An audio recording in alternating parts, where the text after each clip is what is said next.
the question that should come into your mind is that why this curve, this portion of the curve is going down and then why it is going up, right? So guys, ये जो है actually ये yield point एक ही दिखाया है, there is only one yield point shown, but actually ये मैंने lower yield point दिखाया है, right? Why we always show lower yield point on the graph? Because हम जब calculation करते हैं, when we do the calculation we always take the lower yield point, we don't take the upper yield point. Why? Because upper yield point is time being, वो momentary है. अब इन सब चीजों का क्या मतलब है अगर हमें समझना है तो लेट अस टेक, बट अभी जो मैंने बताया है वो लोअर यील्ड पॉइंट दिखाया है, तो अपर यील्ड पॉइंट कहाँ होगा? सी गाइज, ये जो पॉइंट है उसको मैं बोलूंगा y1 और ये जो b दिखाया है I am going to call it as y2. तो y1 टू y2 सब लोग सुन रहे हैं या नहीं गाइज, हाँ या ना? Yes, sir. Yes, Yes, sir. sir. Yes, sir. y1 Yes, two sir. y2 is yielding. अगर तुम्हें कोई क्वेश्चन पूछता है वाइवा में या फिर ऐसा पूछता है व्हाट इज यील्डिंग, तो तुम लोगों को उसका आंसर ऐसे देना है, yielding is a phenomenon of entering into a plastic zone. So after y1 you can say that the part has entered into the plastic zone. Plastic zone में enter करने का मतलब है now on the removal of load it will not regain its original size and shape. No longer the material will retain its elastic behavior. Means the mild steel material, हम यहाँ पे अभी ductile material की बात कर रहे हैं guys, mild steel, the mild steel material right will not gain its original size and shape. That is our y1 upper yield point and y2 is our lower yield point. Upper yield point is from where plastic deformation will start, right? But yesterday very good question was asked, why from y1 to y2 the curve is going down, why it is taking inverted s shape, ये उल्टा s shape क्यों ले रहा है? तो see guys, initially last time हम लोगों ने एमएसएम में एक चीज पढ़ी थी जिसका नाम था डिसलोकेशन. किसी को याद है guys dislocation? Point dislocation, line dislocation, Yes, sir. Edge dislocation, ऐसा हम लोगों ने 3 डिसलोकेशन पढ़े थे मटेरियल साइंस एंड मेटलर्जी में, राइट?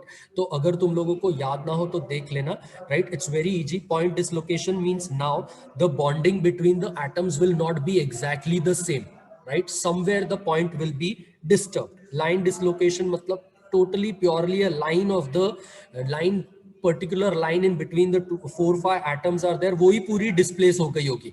सपोज ये प्रॉपर लाइन थी, उससे ये डिस्प्लेस हो गया, ये हमारा लाइन डिसलोकेशन था. Edge dislocation means particularly some one edge dislocate gets dislocated, ये हमने लास्ट टाइम देखा था. एज डिसलोकेशन में हमने स्लिप देखा था, स्लिप एंड ट्विनिंग, राइट? जहां पे पूरी की पूरी एक एज डिसलोकेट होती है. तो गाइज यहाँ पे ये यही हो रहा है. अब सिंपली अगर मुझे तुम लोगों को समझाना है तो ये मेरा मटेरियल है, राइट? जहां पे एटम्स है. हम लोगों ने लास्ट टाइम क्रिस्टल स्ट्रक्चर भी पढ़ा था एमएसएम में. सबको पता है what is crystal structure guys? सबको याद है क्रिस्टल स्ट्रक्चर? हम लोगों ने पढ़ा था FCC crystal structure, BCC crystal structure, FCP crystal Yes, structure. sir. Crystal structure means atomic arrangement of atoms in a definite pattern. तो गाइज यहां तक इलास्टिक लिमिट तक तो क्या हो रहा था कि एटम्स के बीच में बॉन्ड था, इलास्टिसिटी की वजह से on removal of load it will regain its original size and shape. In atoms के बीच में बॉन्डिंग है, इनके क्रिस्टल स्ट्रक्चर में डिफाइनाइट पैटर्न में एटम्स प्लेस्ड है. बट अब क्या होगा इफ द फोर्स P, ये जो फोर्स हमारा पार्ट पे लग रहा है एक्सटर्नल फोर्स P, राइट? अब क्या होगा because of this external force P, this P will try to deform this atomic arrangement. Crystal structure में जो अरेंजमेंट है वो उसको डिफॉर्म करने की कोशिश करेगा, राइट? बट बॉन्ड क्या करेगा, bond atoms will not get deformed till elastic zone. But after elastic zone, मतलब what I am trying to say, till elastic zone they will try to apply the resistive force, वही तो हमारा stress है, resistive force upon area. ये जो bonds है, atoms है, इनके बीच में जो बॉन्ड्स है, they will try to resist this force which I am applying, उनके बीच में बॉन्ड बना रहेगा, राइट, टिल इलास्टिक लिमिट उनके बीच में बॉन्ड बना रहेगा, right, stress is developed. But what is happening after y1, this stress is decreasing, ये हमको दिख रहा है, देखो यहाँ पे स्ट्रेस है, राइट, और अब ये घट गया, नीचे गया stress. So after y1, when suddenly the material enters into the plastic zone, dislocation starts. Dislocation का मतलब है fracturing of these bonds, in atoms के बीच में जो बॉन्ड्स है, राइट, ये जो लैटिस स्ट्रक्चर है उसका जो बॉन्डिंग है, that will get deformed, slip phenomenon will take place, bonds will break, right, क्यों, because you are straining the object. अगर आप मटेरियल को स्ट्रेन कर रहे हो तो डेफिनेटली उनके बीच में बॉन्ड जो है वो डिस्टर्ब होगा, होगा या नहीं गाइस, समझ में आ रहा है तुम लोगों को? अगर बॉन्ड टूट गया एटम के बीच, ये जो मैं दिखा रहा हूं तुम लोगों को, ये जो एटम्स है इनके बीच में जो बॉन्डिंग है, राइट, ये कहां तक है, it is still elastic zone. But जैसे ये प्लास्टिक जोन में आ गया, अगर और जो फोर्स लगेगा इस पे, तो इनके बीच का बॉन्डिंग टूट जाएगा डिसलोकेशन की वजह से। अगर बॉन्डिंग टूट जाएगा तो क्या मैं ऐसा बोल सकता हूं कि इनका रेजिस्टिव फोर्स P जो है वो घट जाएगा, हाँ या ना गाइस? उनका यस रेजिस्टेंस सर। फोर्स घट जाएगा ना? Yes sir.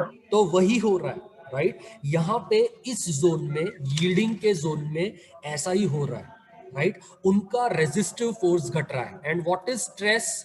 Resistance force per unit area. इसलिए देख सकते हो, मैं यहाँ ड्रॉ करके दिखा रहा हूं थोड़े टाइम के लिए, राइट, ये जो स्ट्रेस है that is decreasing. So till y2 you will see that the curve goes down, till lower yield point the curve is going down. इसीलिए मैंने सिर्फ यहां पे b दिखाया है, right? During calculation we always take the lower yield point. Why? Because the upper yield point is time being, वो momentary है, कुछ टाइम के लिए ही है। और एक्चुअली तो यहाँ पे इतना ज्यादा गैप दिखाया है guys, but when we observe the graph of the tension test, right, we seen that y1 and y2 के बीच में गैप है, but actually they are very close to each other. वो गैप जानना भी बहुत मुश्किल है, बट हमें समझना है, इसलिए यहां पे ऐसा ड्रॉ किया है।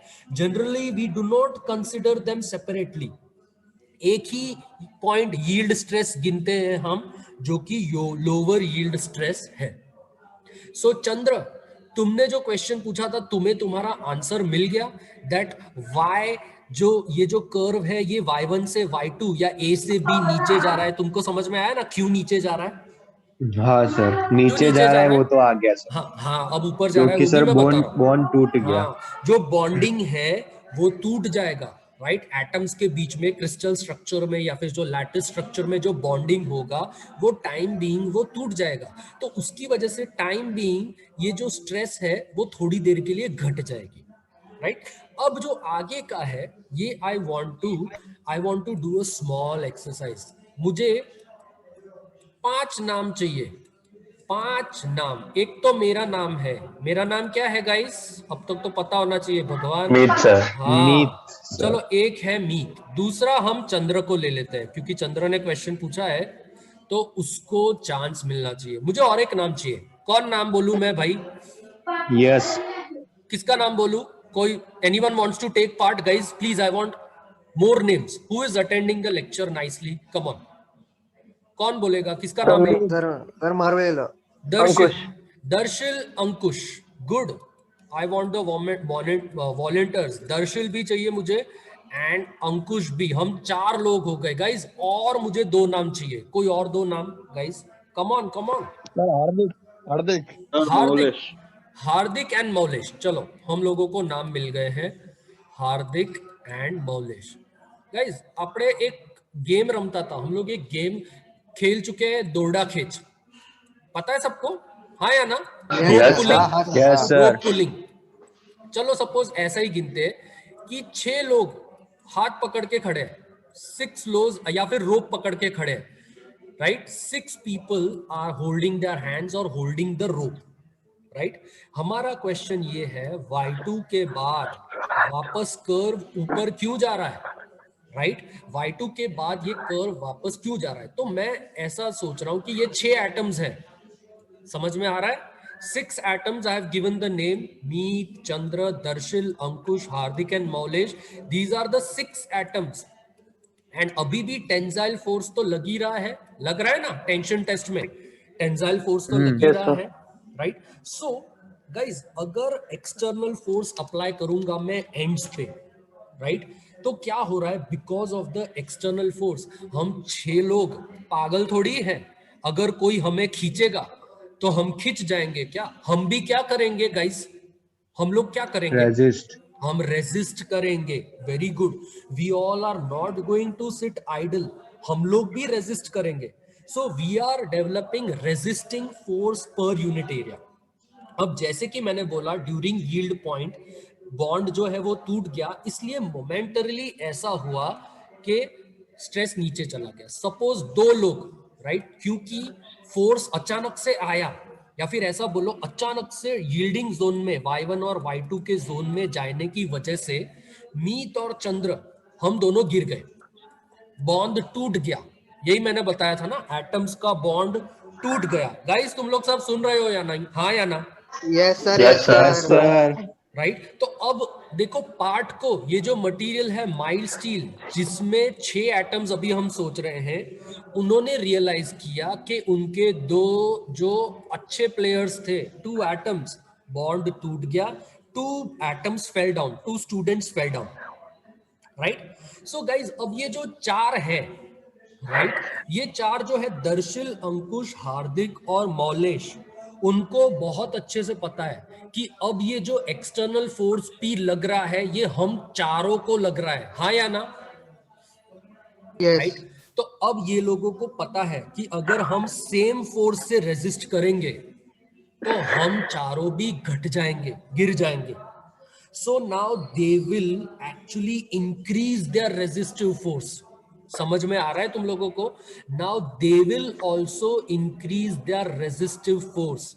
In short, after yield point जो एटम्स है, they will increase their resistive force. इसलिए देखो, रेजिस्टेंस फोर्स इंक्रीज हुआ, मतलब जो हमारा स्ट्रेस है वो रेजिस्टेंस जो है वो इंक्रीज हो रहा है। सो आफ्टर y2 ये जो स्ट्रेस इंक्रीज हो रहा है ना, ये इसीलिए रेजिस्ट हो रहा है, क्योंकि बॉन्ड भले ही टूट गया between y1 and y2, 2 students भले ही गिर गए, बट बाकी के 4, ये उन लोगों की कैपेसिटी है, उनको पता है अपने आप कि अब हमें भी अपना रेजिस्टेंस फोर्स मैक्सिमम कैपेसिटी जितनी हम दिखा सकते हैं, उतनी मैक्सिमम कैपेसिटी से हम इसको फाइट करेंगे पी को। इसलिए आई होप नाउ तुम लोगों को अपना आंसर मिल गया होगा जो मैं बताने की कोशिश कर रहा था। सर, मिल गया। Yes sir. राइट? तो अब ये जो है बी के बाद, यहाँ पे y2 नहीं लिखा है मैंने, बी लिखा है, तो ये जो बी के बाद ये जो सी है, वहां पे ग्राफ क्यों इंक्रीज हो रहा है हमारा, राइट? ये स्ट्रेस वापस क्यों इंक्रीज कर गया? क्योंकि इंटरनल कैपेसिटी मटेरियल ने अपनी मैक्सिमम दिखा दी। बट गाइज, उसके बाद भी atoms भी तो, there is going to be a certain limit after which they will not be able to resist. So ये हमारा अल्टीमेट स्ट्रेस दिखा रहा है। यहां तक जो पार्ट पे मैक्सिमम लोड दिखा रहा था, वो पार्ट उधर तक ही वो मैक्सिमम रेजिस्ट कर पाएगा। This is the maximum point till which everyone will keep bonding with each other. But guys, अब जो ये वापस एक क्वेश्चन, इसके बाद नीचे क्यों जा रहा है ग्राफ? तो इसका आंसर मुझे लगता है मैं नहीं, तुम लोग ही बताओगे। पहले मीत और चंद्र 2 स्टूडेंट्स थे, उनके बीच जो हाथ बॉन्ड था वो टूट गया। अब क्या होगा? चंद्र एंड दर्शिल, राइट, वो जो दर्शिल, मौलेश, अंकुश, राइट, इन सब के जो हार्ट थे वो भी तो धीरे धीरे छूटने लगेंगे जैसे जैसे फोर्स बढ़ेगा। होगा या नहीं वैसा गाइस? हाँ या ना? हाँ सर। Yes sir. सो अब क्या होगा, धीरे धीरे सबके बॉन्ड टूटते जाएंगे, तो जो स्ट्रेस है, रेजिस्टेंस फोर्स है, घटता जाएगा। And stress is nothing but resistance force upon area.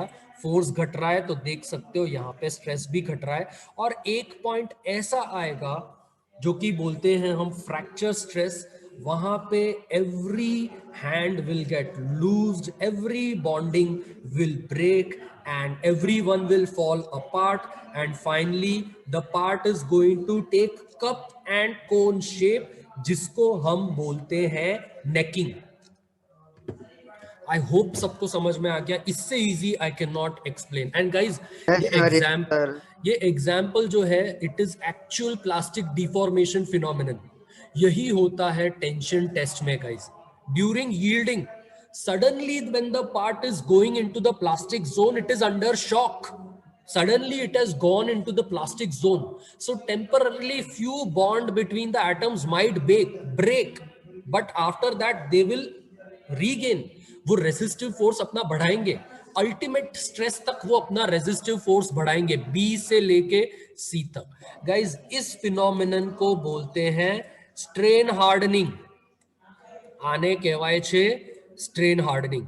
So yes sir, stress is directly Yes, sir. proportional to strain within the elastic limit. इसको हम बोलते हैं हुक्स लॉ। यूनिवर्सिटी एग्जाम में काफी बार बोलते हैं, explain what is Hooke's law, किसने invent किया, कैसे किया, that is all I have explained. और एक उसको नाम दिया है which is called as modulus of elasticity.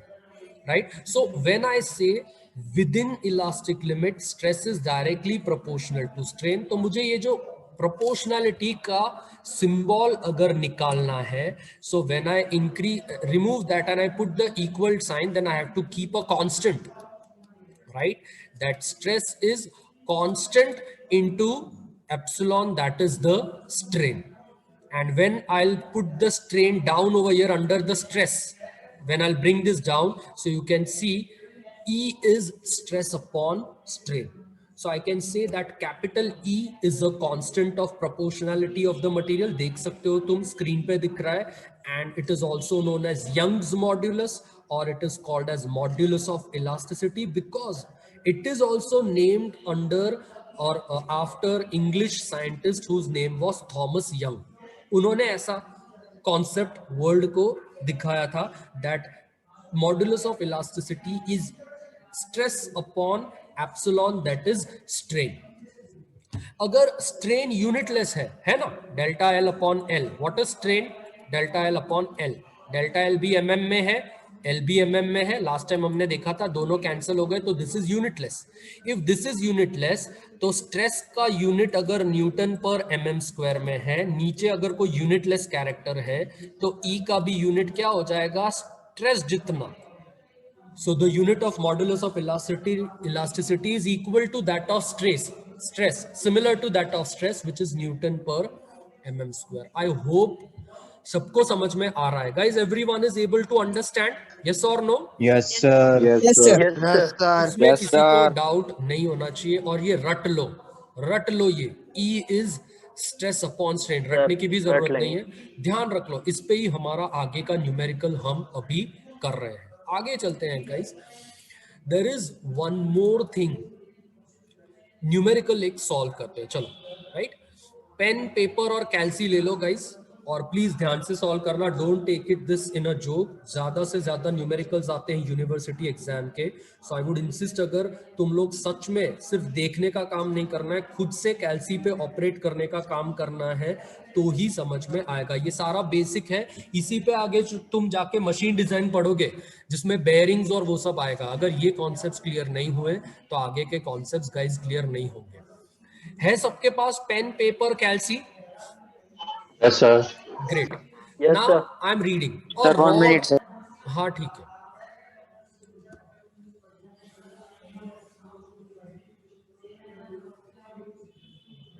Okay, sir. A rod of length 1 meter, a rod of length 1 meter, तो क्या दिया है गाइस, लेंथ 1 मीटर, मतलब क्या दिया है, L is given as 1 metre.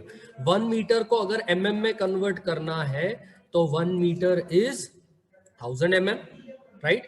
And उसका क्रॉस सेक्शन क्या है, लेंथ का क्रॉस, रॉड का क्रॉस सेक्शन क्या है, ये रेक्टेंगुलर क्रॉस सेक्शन है, सर्कुलर बार नहीं है। तो मेरा जो एरिया है वो क्या हो जाएगा, 20 mm into 20 mm, 2 2s are 4, so 400 mm square. सबको समझ में आया या नहीं गाइज, हाँ या ना?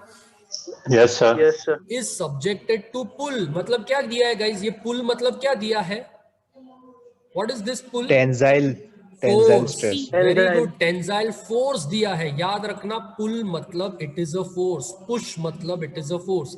पॉजिटिव ले रहे हैं because it is a pull, tensile force positive 10 kilo newton, always kilo newton, you should convert it into Newton, so it is going to be 10 into 10 raised to 3 Newton. I hope यहां तक सब मेरे साथ है, सब है या नहीं मेरे साथ, हाँ या ना? Yes, sir. Sir. Yes, अब sir. आ रहा है elongation ऑफ रॉड, elongation मतलब delta L, Delta L. Right. Strain क्या है, delta L upon L. Linear strain क्या है, elongation होगा, तो elongation is nothing but my delta L. और वो कितना हो रहा है, फोर्स की वजह से 0.12 mm, ये ऑलरेडी mm में दिया है, ये मीटर में था तो मैंने mm में कन्वर्ट किया है, जो mm में दिया है उसको mm में ही रखना है। Everything should be in either Newton और mm। क्या बोल रहे हैं वो, हमें बोल रहे हैं तुम लोग modulus of elasticity Find find the- करो। मॉड्यूलस ऑफ इलास्टिसिटी मतलब Yes, क्या sir. गाइस, अब भी हमने देखा था। What is modulus of elasticity, किससे डिनोट किया था अब भी हमने, कैपिटल Capital E. ई, यस। और Capital E. कैपिटल ई, और वो Stress upon उसका strain. फॉर्मूला क्या है, yes very good, stress upon strain. तो Strain. इसका सिंपल मतलब है मुझे पहले स्ट्रेस फाइंड आउट करना है और मुझे बाद में स्ट्रेन फाइंड आउट करना है। तो let us start first with the stress. ये जो गिवन डेटा है मैं उसको वैसे ही रख रहा हूं, सिर्फ मैं ऊपर स्ट्रेस की वैल्यू लिख रहा हूं। यहां पे तुम सबको पता है स्ट्रेस का formula, stress is resistance force per unit cross sectional area. Guys P दिया हुआ है, Area. कितना दिया हुआ है पी, कितना दिया है पी, देखो 10 raised to 4 Newton.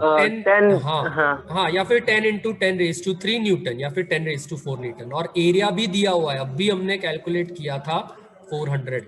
So 10 into 10 raise to 3 divided by 400। Guys answer बताओ क्विकली, कैलसी पे सबको कैलकुलेट करना है, सिर्फ ऑडियंस बन के 25. देखना नहीं है गाइज, प्लीज सबको आंसर देना है। 25 Newton per mm square. Very good, very हाँ, गुड, sir. यूनिट के साथ 25 न्यूटन पर- 25 न्यूटन पर mm स्क्वायर। अब मुझे फाइंड आउट करना है strain, because modulus of elasticity is stress upon strain.